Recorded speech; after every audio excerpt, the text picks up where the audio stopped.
Hello मेरे प्यारे बच्चों, बहुत बहुत स्वागत है आप सभी का आपके अपने प्यारे से यूट्यूब चैनल इंस्पायर स्टडी पर। चलिए माय डियर स्टूडेंट, शुरुआत करते हैं। आज हम पुनर्मिलन जो कक्षा 9th का चैप्टर है, उससे पहले पद्यांश नंबर 1 और 2 को मैंने एक पहले पार्ट नंबर 1 में कंप्लीट कर दिया है। यदि अभी आप तक नहीं देखा तो प्लेलिस्ट में जाइएगा, नहीं तो मैं डिस्क्रिप्शन लिंक है, वहाँ जाके आप वीडियो को देख सकते हैं। तो चलिए इस वीडियो में पद्यांश नंबर 3 की शुरुआत करते हैं और एक एक पद्यांश को एक एक शब्द को पहले हम ध्यान से पढ़ेंगे। पहले मैं इसकी देखिए आपको समझाऊंगा, फिर लिखे हुए नोट्स है उसको दिखाऊंगा, ताकि आप अपनी तैयारी अच्छे से कर सकें। चलिए बिना किसी देरी के पद्य नंबर 3 को बताएं। तो पद्य नंबर 3 है आपका, इड़ा उठी दिक दिक पड़ा राजपथ धुंधली सी छाया चलती। यानी कि इट है शरावती की जो रानी थी वो उठी, यानी कि अचानक वो उठी। उन्होंने देखा कि राजपथ पर धुंधली सी कोई छाया चलती हुई नजर आ रही थी। यानी कि उन्हें दिखाई पड़ा राजमार्ग में कि एक धुंधली सी छाया स्त्री की चलती हुई नजर आ रही थी। वाणी में थी करुण वेदना। वाणी माने आवाज में थी करुण, करुण माने दुख भरी थी, वेदना माने पीड़ा। यानी कि उसकी आवाज़ में दुख था और पीड़ा थी। यानी कि उसकी आवाज़ जो ही आवाज़ में दुख और वेदना यानी कि पीड़ा भरी हुई थी। वह पुकार जैसी जलती, वह पुकार जैसी जलती, यानी कि पुकार विरह के ताप में जलती हुई नजर आ रही थी। यानी कि उसके पति खो गए थे तो उसके वियोग में वह जलती हुई नजर आ रही थी। ये क्या है? शिथिल शरीर वसन विश्रृंगल कबरी अधिक अधीर खुली। देखिए शिथिल क्या होता है, मतलब शिथिल शिथिल होता है पहले वो अस्त व्यस्त, यानी कि इधर उधर जब कोई जैसे कपड़े घर के रहते हैं इधर उधर पड़े रहते हैं तो उसे कहते हैं शिथिल। शिथिल माने थका हुआ, सॉरी हाँ थका हुआ या ढीला, थका हुआ शरीर। वसन विश्रृंगाल, वसन और वसन कहते हैं वस्त्र को यानी कि कपड़े को, और विश्रृंगाल कहते हैं अस्त व्यस्त। यानी कि उसका शरीर जो है थका हुआ नजर आ रहा था तथा उसके कपड़े अस्त व्यस्त हो रहे थे, यानी कि कपड़े भी ठीक से नहीं हो रहे थे तथा वो जो है वो थकी हुई नजर आ रही थी।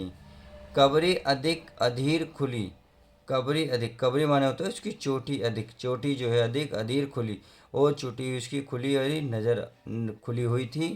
यानी कि उसकी जो चोटी थी वो वह खुली हुई थी। छीन पत्र, और ऐसी लग रही थी जैसे सूखे पत्तों की तरह, यानी कि सूखे पत्ते जो बिखरे हुए होते हैं उसकी तरह उसकी चोटी बिखरी हुई थी। इतनी बात समझ में आ गई। आगे मकरंद लुटी सी, मकरंद, देखिए मकरंद लुटी सी, मकरंद मतलब होता है पराग या पुष्प, पुष्प का जो रस होता है वो लुट जाता।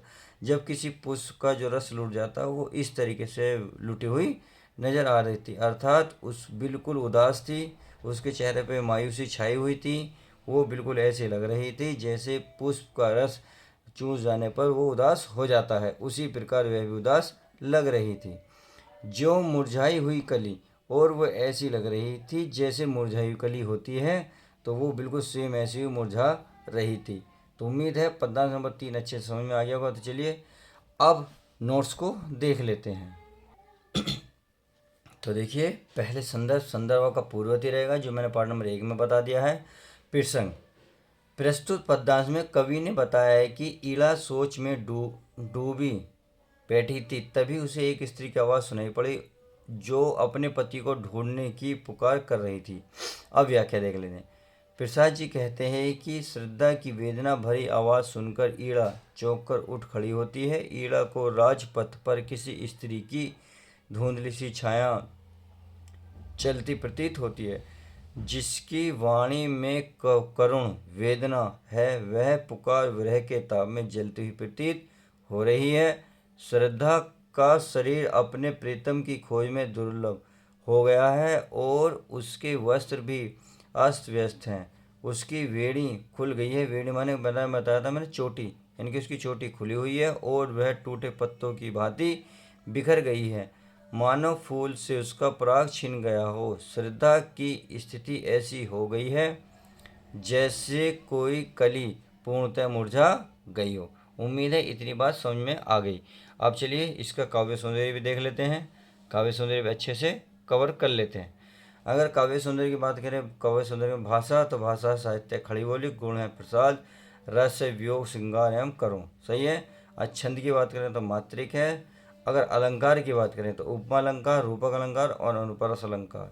इसमें 3 अलंकार है, चौथा भी है उत्प्रेक्ष अलंकार। सही है। तो 4 अलंकार उपस्थित हैं। तो चलिए अब पद्यांश नंबर 4 को देखते हैं। अब पद्यांश नंबर 4 में देखते हैं, ये कह रहा है नव कोमल अवलंब के साथ में, यानी कि नव कोमल कहते हैं, नव माने नया, कोमल माने बिल्कुल मुलायम, यानी कि नया नया मुलायम मुलायम। यानी कि यहाँ एक छोटे बच्चे की बात है जो बिल्कुल छोटा सा है, बहुत कोमल है, बहुत ही मुलायम है, यानी कि बहुत ही सॉफ्ट है, यानी कि उसकी स्किन बहुत ही सॉफ्ट है।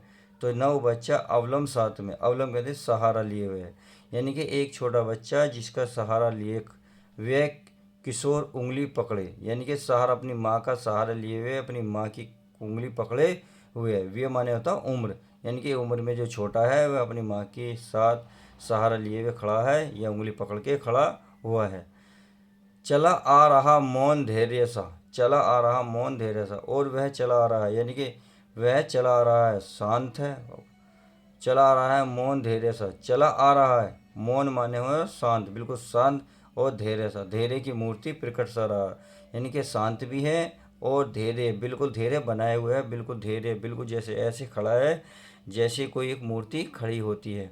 अपनी माता को जकड़े, और वह अपनी माता को पकड़े हुए है, यानी कि वो डर से कांप रहा है, जिसने उन्हें अपनी माता को पकड़े हुए है, यानी कि जकड़ना मतलब पकड़ना, एक प्रकार से पकड़ना।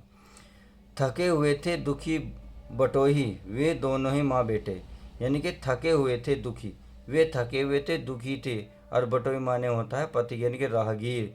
वे दोनों ही माँ बेटे, वे दोनों ही माँ बेटे थके हुए थे दुखी थे उस राह में, यानी कि उस राह जो जिस राह में आ रहे थे तो उस रास्ते में वे दुखी थे और क्या थे प्यारे बच्चों, थके हुए थे। खोज रहे थे भूले मनु को, और वे खोज रहे थे, वे उसे ढूंढ रहे थे जो मनु घर का रास्ता या राजभवन का रास्ता भूल गया था, उसको वे ढूंढ रहे थे। जो घायल होकर लेटे, और जो घायल होकर वे लेटे हुए थे। आई होप इतनी बात समझ गए होंगे। चलिए अब इसका क्या क्या संदर्भ, प्रसंग और व्याख्या को अच्छे से देख लेते हैं। तो आप क्या करना है, आपको संदर्भ का पूर्ववर्ती रहेगा। प्रसंग यहाँ यह है, कविवर प्रसाद जी ने बताया कि श्रद्धा के साथ उसका पुत्र भी था, वे मनु को ढूंढ ढूंढ रहे थे। इलान, अब व्याख्या में देखेंगे, इलान ने उस स्त्री को देखा और उसके साथ एक सुंदर कोमल बालक भी था जो उस स्त्री को उंगली पकड़कर उसके साथ चला आ रहा था। वह बालक शांत और धैर्य की मूर्ति से प्रकट हो रहा था। वह बालक अपनी माँ का एकमात्र सहारा था और धैर्य की मूर्ति के समान प्रतीत हो रहा था, तथा अपनी माँ को कसकर पकड़े हुए धीरे धीरे चला आ रहा था। प्रसाद जी आगे कह रहे हैं कि जब इड़ा ने उन दोनों को देखा तो वे अत्यंत थके हारे और दुखी लग रहे थे। वे दोनों माँ और पुत्र घर का मार्ग भूले उस मनु को ढूंढ रहे थे जो इड़ा के महल में घायल अवस्था में लेटा हुआ था। अब इसका काव्य सौंदर्य देख लेते हैं। देखिए काव्य सौंदर्य को वही देखना है, यानी कि लगभग वही रहता है, ज़्यादा कुछ फ़र्क नहीं होता। तो चलिए अगर भाषा की बात करें तो खड़ी बोली होगी, शैली भावात्मक चित्रात्मक होगी, गुण प्रसाद है, छंद मात्रिक है, अगर रस के वियोग श्रृंगार एवं करुण। अगर अलंकार की बात करें तो अलंकार उपमा अलंकार स्थित है। तो इस वीडियो में बस हम प्यारे बच्चों में इतना ही रखते हैं, मिलते हैं किसी और नेक्स्ट वीडियो में पद्यांश नंबर 5 के साथ। जब तक के लिए goodbye, take care, love you guys, अपना ध्यान रखें। वीडियो पसंद आती है तो प्लीज़ यार वीडियो को लाइक कर दिया करो।